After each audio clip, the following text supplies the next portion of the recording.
하나님께서는 날마다 우리에게 기적을 일으키시길 원하십니다. 그 기적을 경험한 사람들이 각각 어떤 반응을 보이는지 오늘 본문을 통해서 함께 묵상하겠습니다.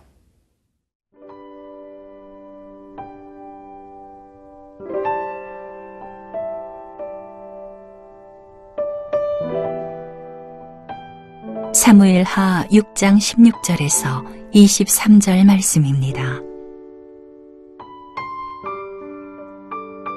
여호와의 궤가 다윗성으로 들어올 때에 사울의 딸 미갈이 창으로 내다보다가 다윗 왕이 여호와 앞에서 뛰놀며 춤추는 것을 보고 심중에 그를 업신여기니라. 여호와의 궤를 메고 들어가서 다윗이 그것을 위하여 친 장막 가운데 그 준비한 자리에 그것을 두매 다윗이 번제와 화목제를 여호와 앞에 드리니라. 다윗이 번제와 화목제 드리기를 마치고 만군의 여호와의 이름으로 백성에게 축복하고 모든 백성 곧 온 이스라엘 무리에게 남녀를 막론하고 떡 한 개와 고기 한 조각과 건포도 떡 한 덩이씩 나누어 주매 모든 백성이 각기 집으로 돌아가니라. 다윗이 자기의 가족에게 축복하러 돌아오매 사울의 딸 미갈이 나와서 다윗을 맞으며 이르되 이스라엘 왕이 오늘 어떻게 영화로우신지 방탕한 자가 염치 없이 자기의 몸을 드러내는 것처럼 오늘 그의 신복의 계집종의 눈앞에서 몸을 드러내셨도다 하니 다윗이 미갈에게 이르되 이는 여호와 앞에서 한 것이니라. 그가 내 아버지와 그의 온 집을 버리시고 나를 택하사 나를 여호와의 백성 이스라엘의 주권자로 삼으셨으니 내가 여호와 앞에서 뛰놀리라. 내가 이보다 더 낮아져서 스스로 천하게 보일지라도 네가 말한 바 계집종에게는 내가 높임을 받으리라 한지라. 그러므로 사울의 딸 미갈이 죽는 날까지 그에게 자식이 없으니라. 이제 다윗이 다윗성으로 하나님의 법궤를 가지고 오는 장면입니다. 오늘 이 장면을 통해서 미갈과 다윗 그리고 하나님 이 세 분의 반응이 각각 다르게 나타나고 있는데요. 이 다름을 통해서 우리가 오늘 하나님이 주시는 메시지를 함께 묵상하기 원합니다. 첫 번째, 미갈이 보이는 반응입니다. 우리가 16절과 20절을 함께 읽겠습니다. 여호와의 궤가 다윗성으로 들어올 때에 사울의 딸 미갈이 창으로 내다보다가 다윗 왕이 여호와 앞에서 뛰놀며 춤추는 것을 보고 심중에 그를 업신여긴지라. 다윗이 자기의 가족에게 축복하러 돌아보매 사울의 딸 미갈이 나와서 다윗을 맞으며 이르되 이스라엘의 왕이 오늘 어떻게 영화로우신지 방탕한 자가 염치 없이 자기의 몸을 드러내는 것처럼 오늘 그의 신복의 계집종의 눈앞에서 몸을 드러내셨도다 하니. 오늘 미갈의 반응의 핵심은 무엇입니까? 미갈은 세속적인 영광을 추구하는 여자였습니다. 자신의 아빠 사울처럼 하나님의 우리를 어떻게 생각하시고 무엇을 원하시는지를 묵상하기보단 사람들, 곧 백성들이 나를 어떻게 생각하는지를 깊이 생각하는 여자였던 것이죠. 오늘 다윗은 하나님께 기쁨의 고백으로 예배의 마음으로 춤추며 하나님의 회복을 기뻐하며 그 앞에서 뛰놀았던 것이죠.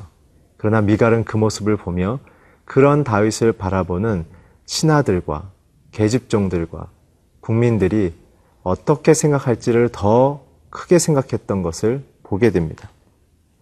오늘 미갈의 마음속에는 하나님의 목적과 하나님의 의도를 염두에 두지 않고 자신의 남편이 사람들로부터 더 큰 영광과 더 큰 존경을 받음을 통하여 왕비인 자신도 더 높아지기를 원했던 이기적인 탐욕의 마음을 깔고서 오늘 남편인 다윗 왕에게 이런 얘기를 하게 되어집니다. 사실 자신이 썼던 천한 계집종이 업심여긴다는 표현은 깔보고 가볍게 생각한다는 얘기인데 사실은 그것은 자기가 남편에 갖고 있는 마음의 태도였던 것이죠. 또한 20절에 보게 되면 남편을 이스라엘의 왕이라고 표현을 했던 이유는 자신이 왕비라는 사실을 높이 드러내기를 원하는 이중적인 메시지를 품고 있습니다. 그래서 남편이 사람들로부터 높아짐을 통해 자기도 더 높아지기 원하는데 그렇지 못할 위기로 해석해서 남편에 대한 수치감을 그 아내가 보였던 것이죠. 세속적인 기준에 초점이 맞춰지게 되면 우리는 하나님의 뜻을 볼 수가 없습니다. 여러분들과 제가 갖고 있는 행복의 기준, 감사의 기준, 비전의 기준과 목표, 그것이 세속적인 기준에 맞춰진다면 우리는 하나님의 뜻을 이룰 수가 없고 기적을 경험할 수 없습니다. 오늘 우리가 구해야 될 것이 있다면 하나님의 법궤가 상징하듯 하나님의 임재가 내 삶 속에 있기를 기도해야 할 것입니다. 그 임재를 통하여 주신 하나님의 말씀, 이 땅과 세상 속에 어떻게 살아야 될지 우리의 삶의 기준을 하나님 앞에 기쁨으로 받아들여 순종함으로 열매를 맺는 하나님 앞에서의 삶을 사모해야 합니다. 그래야 내 삶 속에 하나님의 기적이 일어납니다.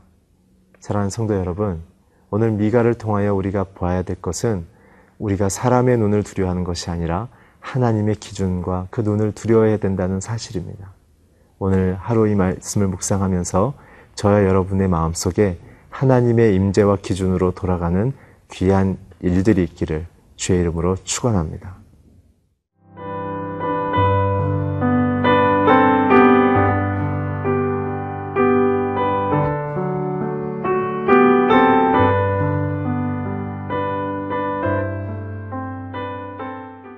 세속적인 기준을 갖고 하나님의 뜻을 중요하게 생각하지 않았던 미갈과 달리 다윗은 어떠한 태도와 신앙을 고백하고 있을까요? 우리가 함께 21절, 22절을 읽겠습니다. 다윗이 미갈에게 이르되 이는 여호와 앞에서 한 것이니라. 그가 내 아버지와 그의 온 집을 버리시고 나를 택하사 나를 여호와의 백성 이스라엘의 주권자로 삼으셨으니 내가 여호와 앞에서 뛰놀리라.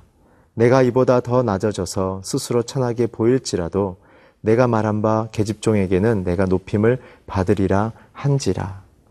다윗의 믿음의 고백, 반응의 핵심은 하나님의 눈을 의식한다는 것이죠. 하나님의 뜻을 가장 소중히 여긴다는 것입니다. 그래서 다윗은 하나님이 주신 목적, 자기를 왕으로 세우신 그 부르심의 목적과 계획을 기뻐했던 것이죠. 그리고 오늘 그 아내 미갈에게 얘기한 것처럼 너희 집을 버리시고 사울을 버리셨다는 얘기죠. 그리고 나를 택하사 하나님의 계획과 구원과 장차올 메시아를 맞이하게 될 이스라엘의 역사에 하나님의 뜻을 이룰 왕으로의 선택을 말합니다. 오늘 여기서 오해하지 말아야 될 것은 이것은 구원에 대한 이야기가 아니라 왕위에 대한 이야기입니다. 오늘 다윗은 이 장면을 기억하면서 시편 24편 7절에서 10절에 이 장면을 기억하며 하나님 앞에 이렇게 고백했습니다. 문들아 너희 머리를 들지어다. 영원한 문들아 들릴지어다. 영광의 왕이 들어가시리로다. 영광의 왕이 누구시냐? 강하고 능하신 여호와시요 전쟁에 능한 여호와시로다. 문들아 너희 머리를 들지어다. 영원한 문들아 들릴지어다. 영광의 왕이 들어가시리로다. 영광의 왕이 누구시냐? 만군의 여호와께서 곧 영광의 왕이시로다.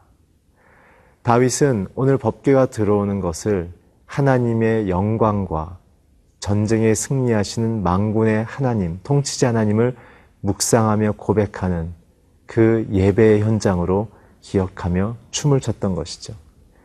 하나님의 귀한 임재와 메시지가 있다면 중과 같은 고난의 현장일지라도 오늘 우리의 삶은 예배의 축제로 변하게 될 것입니다. 오늘 다윗은 사람들의 눈보다 하나님이 이루실 앞으로의 계획의 기쁨과 감격 속에 믿음으로 자기의 삶을 드렸고 부름받은 인생에 대한 기쁨을 표현했습니다.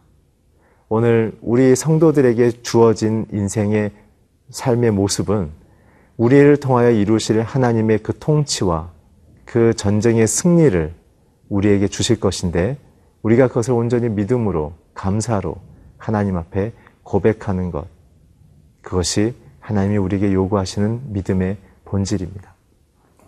마지막으로 하나님은 이 두 부부에 대해서 어떻게 판단하시는가 23절의 말씀을 함께 읽겠습니다. 그러므로 사울의 딸 미갈이 죽는 날까지 그에게 자식이 없느니라. 결론은 미갈의 불임입니다. 왜 그렇게 하셨을까요? 다윗의 혈통을 쫓아 장차 우리를 구원하실 메시아가 오실 것이 하나님의 궁극적인 목적이었습니다.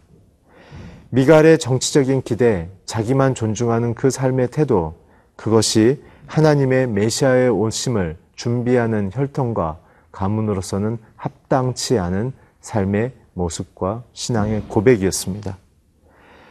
하나님을 경외하지 않는 자에게는 하나님의 사역과 영광이 주어지지 않습니다.